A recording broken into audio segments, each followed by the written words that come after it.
Hello students, today we will discuss classification of data. Last lecture में हमने data collection सीखा था from the primary sources और the secondary sources, right? तो जब आप data collect कर लेते हैं तो data काफी unorganized होता है, shapeless data होता है जिसको आपको एक shape देनी होती है, organize करना होता है, कुछ groupings करनी होती है data की जिससे कि आप उसको समझ पाए, आप उसको present कर पाए और उसके ऊपर अपने tools and techniques use कर पाए. So after the data has been collected, the next step is to present the data in some orderly and logical form so that their essential features may become explicit. The unorganized and shapeless data can neither be easily computed nor interpreted. जब आप data collect कर लेते हैं तो जो आपका next step होता है उसको organize करने का होता है.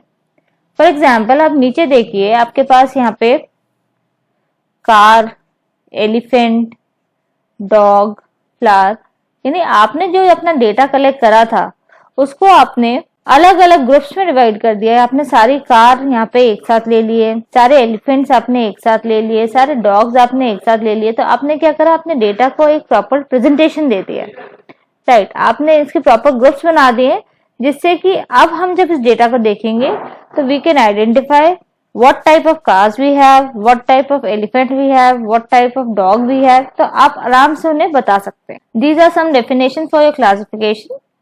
Classification is the process of arranging things in groups according to their resemblance and affinities.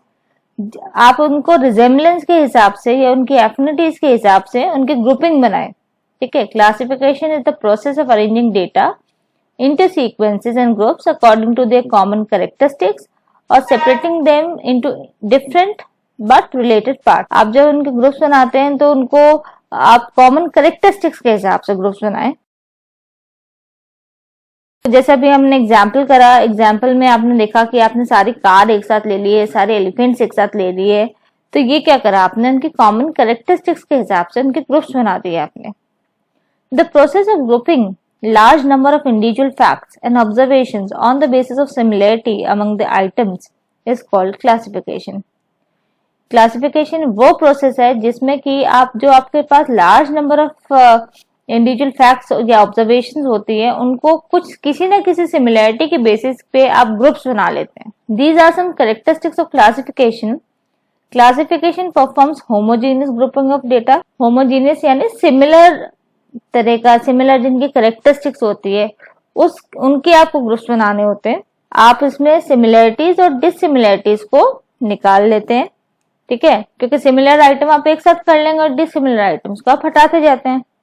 The classification में बी इधर रियल और imaginary and classification is flexible to accommodate adjustment.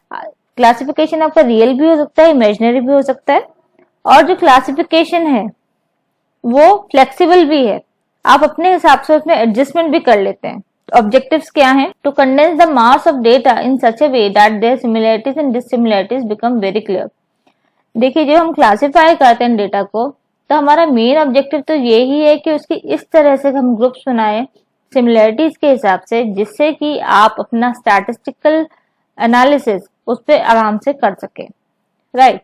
तो उनके जो आप ग्रुप्स बना रहे हैं तो ग्रुप्स आप सिमिलरिटी के बेसिस पे बनाते हैं. अब जब आप सिमिलरिटीज के बेसिस पे बनाएंगे तो सिमिलरिटीज और डिसिमिलरिटीज बहुत क्लियरली निकल के आएगी आपके सामने. आप कंपेयर कर सकते हैं, आपके पास डिफरेंट डिफरेंट ग्रुप्स में डेटा आ गया तो आप कंपेयर कर सकते हैं. सपोज मेरे पास टोटल मैंने डेटा कलेक्ट करा और उसको मैं मेल और फीमेल में डिवाइड कर देती हूँ. ये टोटल मेरे पास सपोज 100 था और फिर जब मैंने इसको ग्रुप्स बना लिए तो मेरे पास मेल मेंबर्स तो आ गए 60, फीमेल आ गए 40. तो नाउ आई कैन कंपेयर कि मेरे पास जो डेटा मैंने इकट्ठा करा है उसके अंदर मेल मेंबर्स ज्यादा हैं, फीमेल मेंबर्स मेरे पास कम है. To find out the most important features of the data at a glance, to present the data in brief form. अगर कुछ बहुत इंपॉर्टेंट फीचर्स हैं उस डेटा के अंदर तो वो भी आपको पता लग जाते हैं. जैसे कि इसमें अगर मेल फीमेल के बाद मेरे पास एम्प्लॉयड अनएम्प्लॉयड का भी डेटा हो तो मैं आगे फिर ये भी आइडेंटिफाई कर सकती हूँ कि मेल मेंबर्स ज्यादा एम्प्लॉयड है या फीमेल मेंबर्स ज्यादा एम्प्लॉयड है, इस तरह से, right. To present the data in brief form, क्योंकि ये जैसे अगर मेरे पास 100 का डेटा है तो ये बहुत बिखरा हुआ डेटा होगा. लेकिन हाँ, अगर मैं क्योंकि 100 क्वेश्चन अगर मैं लेके बैठूंगी तो मैं उसको नहीं समझ सकती. until unless I group them। जब मैं ग्रुपिंग कर लेती हूँ, मैं फ्रिक्वेंसीज बना देती हूँ और ग्रुप्स के हिसाब से फ्रिक्वेंसी बना देते हैं। मे बी हमने मेल फीमेल बना दिया और हमने इसको फर्दर डिवीजन कर रखा है, may be on the basis of age. तो कितने एज के कितने मेल मेंबर्स है, कितनी एज के कितने फीमेल मेंबर्स है, इस तरह से पता लग जाए। तो ये क्या है कि आपके पास ये जो बिखरा हुआ डेटा है उसको एक ब्रीफ फॉर्म में आपको प्रेजेंट कर देता है। To enable statistical treatment of the data collected, जब आप क्लासिफाई उसको करेंगे उसके बाद ही आप इसके ऊपर कोई ट्रीटमेंट कर सकते हैं। May be tabulation, may be a presentation, graphical presentation, ठीक है, और may be applying any tools and techniques. तो ये सब आप बाद में कर पाओगे इसके ऊपर। First step is to classify the data and that is very important to make data attractive and effective. बिखरा हुआ डेटा किसी को पसंद नहीं आएगा, क्योंकि अगर आज मैं आपको 100 क्वेश्चनर्स हाथ में दे दूं और ये कहूं कि इनको समझो, तो आप नहीं समझ सकते हो। अगर मैं उसको क्लासिफाई करके ग्रुप्स बना के आपको डेटा देती हूँ तो that would be more clear to you and now you can do any type of analysis out of it. तो जब हम क्लासिफाई कर लेते हैं तो डेटा अट्रैक्टिव भी होता है और इफेक्टिव भी होता है। Coming to the methods of classification, very important of course. There are 4 methods. First is geographical classification, second is chronological classification, third is qualitative classification, and fourth is quantitative classification. Coming to first, geographical classification. Geographical classification होता है कि आपने अपना data classify करा है on the basis of some geographical area or some location. जैसे कि मैंने पूरे एक सिटी का डेटा कलेक्ट करा है तो मैं उसको जोन वाइज डिवाइड कर दूं, या सिटी में डिफरेंट कॉलोनी वाइज डिवाइड कर दूं, या फिर मैंने पूरे अगर इंडिया का डेटा कलेक्ट कर रखा है तो मैं उसको स्टेट वाइज डिवाइड कर दूं। किसी स्टेट का करा है, ठीक है, तो उनकी डिस्ट्रिक्ट वाइज डिवाइड कर दूं। तो इस तरह से, ठीक है। तो when the data is classified on the basis of geographical और locational difference between the various items, it is known as geographical classification. Area wise, zone wise, state wise, कुछ भी आप इस तरह से आप फर्दर अपने डेटा को क्लासिफाई कर सकते हैं। Example is number of XYZ bank branches in Jaipur in 2018, और आपने इसको जोन वाइज डिवाइड कर दिया। नॉर्थ जोन, ईस्ट जोन में कितनी है, वेस्ट में कितनी है, साउथ में कितनी है, और आपके ब्रांचेस आ गई, ठीक है। Second is chronological classification. Chronological होता है जब आप अपना डेटा क्लासिफाई कर रहे हैं on the basis of time, ठीक है।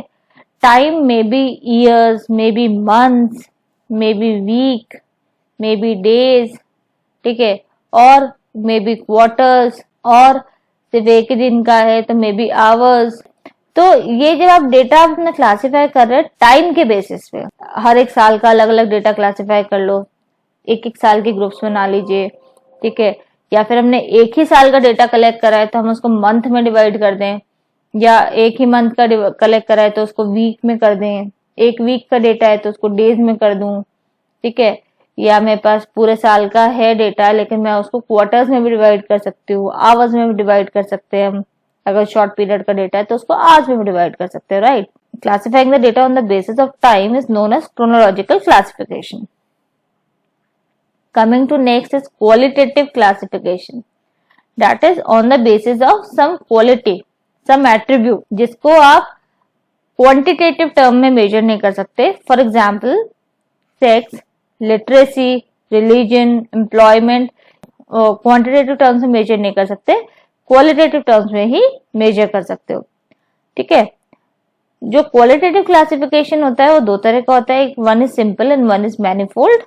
सिंपल क्लासिफिकेशन होता है जहां पे आप जबकि पॉपुलेशन है उसको एक ही फोल्ड में डिवाइड कर लें, एक ही बार आप उसको क्लासिफाई कर रहे हैं, ठीक है, एक ही बार उसके ग्रुप्स बना रहे हैं। जैसे यहाँ पे आपने मेल और फीमेल के ग्रुप्स बना लिए। मैनीफोल्ड क्लासिफिकेशन होता है जो आपकी होल पॉपुलेशन है उसको आप एक बार ग्रुप बनाए, उस ग्रुप के फिर सब ग्रुप बनाए, फिर उस सब ग्रुप के फिर सब ग्रुप बनाए। For example, you have divided your population in your two religion, that is Hindu and Muslims, then out of it Hindu में से मेल कितने हैं, फीमेल कितने हैं, फिर मेल मेंबर में भी सिंगल कितने हैं, मैरिड कितने हैं, ऐसे फीमेल में से भी सिंगल कितने हैं, मैरिड कितने हैं। हो सकता है हम इसमें भी सिंगल में से भी ये देख लें कि एम्प्लॉयड कितने हैं, अनएम्प्लॉयड कितने हैं, ठीक है। फिर एम्प्लॉयड में भी हम कोई एजुकेशन क्राइटेरिया लगा दें, तो ये क्या है, ये हम फोल्ड्स बढ़ा रहे हैं इसके अंदर, और जब फोल्ड्स हम बढ़ाते जाते हैं तो it is known as many fold classification. Coming to next is quantitative classification, यानी जिसको आप क्वांटिटेटिव टर्म से मेजर कर सकते हैं, जैसे कि आपकी height, weight, age, profit, turnover, income, death etcetera, ठीक है, या फिर आपके एग्जामिनेशन के मार्क्स, आपके किसी मैच के गोल्स, ये सब आप क्वांटिटेटिव टर्म से मेजर कर सकते हैं। तो classification is said to be quantitative when the data are expressed numerically. These types of data are known as numerical data or quantitative data. In this example, आपने income groups के अंदर इसको divide करा हुआ है, ठीक है। तो that's all for today, thank you.